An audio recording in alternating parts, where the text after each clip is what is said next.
The world is on the brink of space war. One of the nuclear powers is preparing to deploy nuclear warheads into Earth's orbit. The explosion of just one of them will trigger an electromagnetic pulse that will disable up to a third of all satellites, regardless of their country of origin. This will collapse communication systems on Earth, not to mention the debris swarms that will hinder the launch of new devices to replace those destroyed. All of this resembles the plot of a sci-fi action movie set in the near future. And yet, in February of 2024, U.S. Secretary of State Anthony Blinken himself warned about this real scenario. And even though placing strategic weapons in space was banned by an international treaty back in the late 60s, it seems that confrontations between our states will indeed spill beyond the planet's borders and stop being just a fantasy of sci-fi writers and video game developers. In this video, based on popular authors' predictions and scientifically grounded technologies, we'll try to figure out what the space wars of the future will actually look like. Our planet's orbit is a battlefield where the arms race has already begun, albeit unofficially. While Russia denies plans to deploy nuclear weapons in space, as reported by The Economist, Chinese documents speak of using surprise swift, limited-scale overawing strikes in space. In the meantime, the United States Space Force, established 5 years ago, is gearing up for a potential space Pearl Harbor. But what kind of outcome could an orbital war entail? Naturally, detailed plans on this matter are classified, but I bet that the military minds in any country are dreaming of a colossal space platform similar to the USS Nomad from the 2023 sci-fi flick The Creator. It could launch dozens of ballistic missiles from orbit to hit targets virtually anywhere on the planet's surface. Yet, the most fantastic aspect of Nomad isn't its size. It's the fact that in the future world portrayed by the authors, no country can do anything about this monster. In reality, though, if a simple ballistic missile launched from Earth explodes somewhere near the station, it would easily destroy it. Therefore, real orbital weapons platforms would be much smaller, and if one country starts deploying them, others will not lag behind. This would mean not only strikes from orbit onto our planet's surface, but also full-scale space battles. The first weapon tests of this kind were conducted on the Soviet Salyut 3 spacecraft in January of 1975. It was equipped with a heavy 14.5mm rapid-fire cannon able to achieve a rate of fire of around 5,000 rounds per minute. During the tests, the cannon only fired around 20 shells at the old satellite. However, the results aren't mentioned even in declassified Soviet documents. Most likely, the results were disappointing because the recoil from the cannon in zero gravity could seriously throw a small satellite off its course. Besides, spacecraft designed for near-Earth missions move along vastly different trajectories and much faster than regular bullets. In other words, hitting an enemy satellite or weapon platform is almost impossible. The only practical option for orbital combat in the near future is lasers. They could not only promptly shoot down missiles launched from orbital platforms, but also destroy those missiles with a single hit to a vulnerable spot. Plus, lasers don't need ammunition, only energy. One of the ground prototypes of such a weapon was tested in 2022 by the American company Lockheed Martin. With a power of 300 kilowatts, it was enough to destroy a cruise missile. However, no manufacturer is currently able to make laser systems compact enough to launch them into orbit. The most efficient ones have a chemical energy source which requires bulky batteries. But with further miniaturization, laser battles in orbit targeting enemy satellites and missile platforms may well become a reality. But let's take a peek into an even more distant future, the era of the wars for the solar system. Such conflicts are vividly and very realistically depicted in James S. A. Corey's book series The Expanse and its TV adaptation of the same name.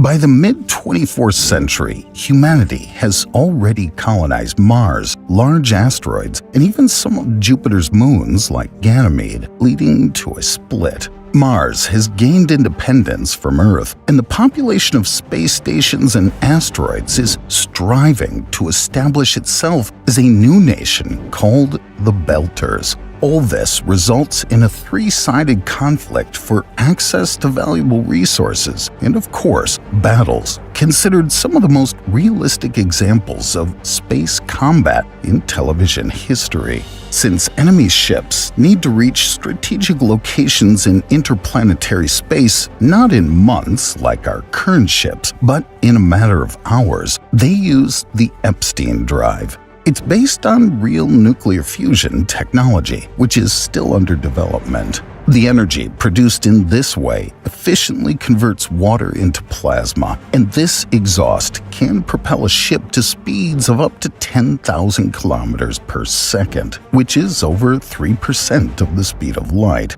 However, sharp combat maneuvers with such significant accelerations of over 10 G would cause the people on board to lose consciousness or even die. That's why crews use the so-called gravity fluids, helping the body cope with stress. Similar solutions are already used in emergency medicine to stabilize critically ill patients. Despite this, in The Expanse, you won't see any cool space lasers, the descendants of today's military developments. After all, unlike Earth's orbit, where targets can be thousands of kilometers apart, distances in the solar system are measured in millions, meaning that even a super powerful laser beam would inevitably disperse. Instead, interplanetary battles start with the launch of long-range missiles with Epstein drives. Since they are uncrewed and resistant to overload, they can catch up with almost any crewed ship.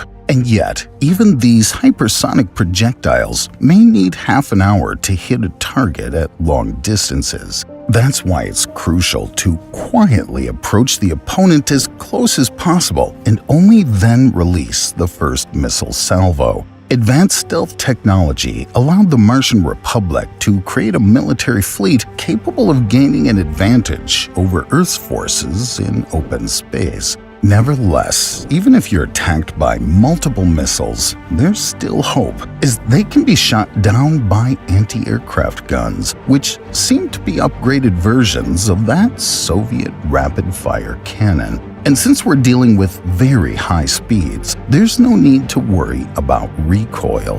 When the distance between opponents is reduced, a powerful railgun able to pierce through any ship will come into play. With the help of magnetic coils, this weapon accelerates a tiny projectile to half the speed of light, or even more. Trying to use it to hit a moving target from afar is like trying to shoot down a satellite with a sniper rifle. But up close, the railgun won't miss. The U.S. Navy tested a similar magnetic superweapon back in 2017. According to preliminary estimates, such a railgun would be able to destroy floating targets beyond the line of sight and even beyond Earth's horizon at distances of up to 100 nautical miles or 185 kilometers. When further developed, this technology will surely come in handy in outer space. Although, if we venture beyond the solar system, the war will get even bigger. You might already be picturing epic space battles like those in EVE Online, where fleets controlled by thousands of players clash regularly. But beyond this remarkably realistic simulation of space warfare of the future, there's a less obvious scenario of interstellar conflict that could cost us all dearly. This space war will not require any ships at all. If some hostile civilization inhabits the nearest star system, Proxima Centauri, situated just over 4 light-years away, even the fastest ships with Epstein drives from the Expanse need more than 4 centuries to cover this distance. Therefore, the advanced neighbors might attempt a powerful, long-range strike against Earth. The motivation for this was persuasively laid out by Chinese writer Liu Cixin in his cult novel The Dark Forest. According to the eponymous scientific hypothesis, all developed civilizations in space will inherently view each other as an existential threat because communication between different intelligent species is too complex and cannot guarantee honesty. It's much easier to deliver a devastating blow to the enemy first, as in this way, you ensure your own survival. But what kind of weapon can overcome the large distances between stars? The most obvious option physicists have already considered is relativistic rockets. In other words, projectiles that can accelerate to at least half or up to 90% of the speed of light. But then we'll have to use extremely rare and therefore very valuable antimatter as fuel. Back in the 70s, 2 physicists, Robert Frisbee and Ulrich Walter, independently proposed an engine in which protons and antiprotons would be constantly annihilated. And this reaction, besides gamma rays, would produce pions, massive particles that would reach speeds of up to 93% of the speed of light. In theory, if enough antimatter is used, such an engine would indeed accelerate rockets to relativistic speeds. In practice, this means that they would reach Earth from Proxima Centauri in just 5 years. On top of that, since they're traveling almost as fast as light, we'd notice them too late to do anything. And it's just because of their immense kinetic energy that even not very massive rockets may cause much more destruction than giant killer comets. Almost all life on Earth, except perhaps extreme bacteria, will perish from the shockwave or suffocate from the dust. Yet, this isn't even the worst-case scenario. If the enemies have managed to become a Type 2 civilization on the Kardashev scale, that is, enveloped its star with a Dyson sphere for maximum energy extraction, then why not aim it at us? Even our scientists have already developed a scheme for transmitting and accumulating solar energy in space using microwaves. Alien generals will only need to connect it to a giant focusing platform and press the button. If this laser is as wide as Earth, it won't have enough time to disperse sufficiently in outer space, and upon hitting our planet, it'll instantly boil the oceans and melt the Earth's crust. If the discharge of the super laser keeps our planet in focus for 12 hours, it'll entail a full-blown lava apocalypse and total sterilization of life. If the attackers want to preserve Earth for further colonization, they'll opt for a high-energy beam of particles like protons, just like those we already create in the Large Hadron Collider, only on a much grander scale. Its impact on Earth will be equivalent to plunging all life into a molten Chernobyl reactor, total genocide with preserving the hospitable surface. How wise of them. But if we and our enemies have already colonized many star systems at the time of the conflict, it won't end after just one devastating strike. we have every chance of witnessing a real galactic war, much like the one happening right now in the virtual world of EVE Online. Here, the battlefield is a gigantic cluster of star systems called New Eden, spanning an area of 160 by 90 by 25 light-years. Waging warfare on such immense territories is only possible thanks to faster-than-light travel technology. All combat ships are equipped with warp drives, similar to those currently being theorized by NASA. However, it's easy to imagine that thousands of years from now, this space warping technology will allow us to accelerate up to 15,000 times faster than light. Although even this is insufficient on a galactic scale. So to swiftly move fleets to distant star systems, commanders utilize a gate system with artificial wormholes. These spatial tunnels for instantaneous jumps over long distances are created by a special gravitational resonance which only occurs in binary star systems. In other words, the wormholes do not cover the entire New Eden. So ships still have to reach their destination using conventional warp drives. But before that happens, enemies can set up ambushes using warp disruption technology. Battles here are always up close and personal, meaning ships are directly within each other's line of sight and can use laser weapons, missiles, and short-range drones. Close quarters combat in space is typically considered unrealistic, but in EVE Online, it's totally possible if you think about it. Unlike in The Expanse, where ships move slower than light and can be detected and targeted in advance, nothing is stopping superluminal fleets of New Eden from jumping straight into the thick of battle. But what exactly are the sides fighting for? Curiously enough, on a galactic scale, everything starts to resemble old-fashioned Earth wars.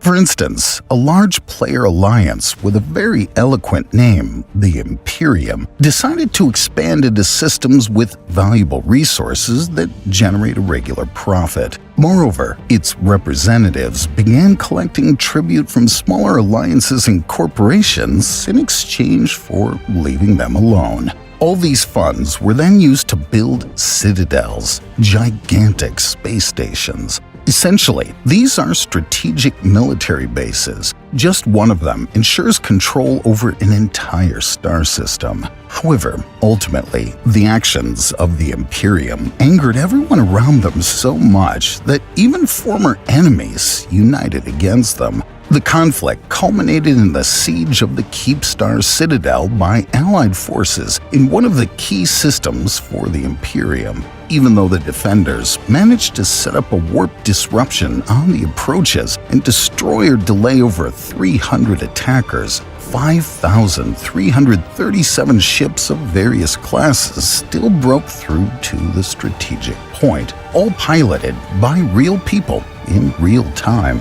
The fierce, uncompromising battle for the Citadel lasted more than 6 hours. During this time, hundreds of salvos from the so-called doomsday weapons of super capital ships rained down upon the Citadel. These are the most powerful energy weapons in New Eden, whose force can be compared to that of an atomic bomb. As a result, the defense of Keepstar did not hold, and the symbol of the Imperium's strength erupted, illuminating space with a brightness akin to dozens of suns. Over 4,000 ships were destroyed in the battle, although their experienced pilots survived. That's because, in EVE Online, those at the helm are not ordinary people, but Capsuleer's clones, which are basically impossible to kill. Nevertheless, this defeat dealt a serious blow to the prestige of the Imperium, and yet the wars for dominance in New Eden continued.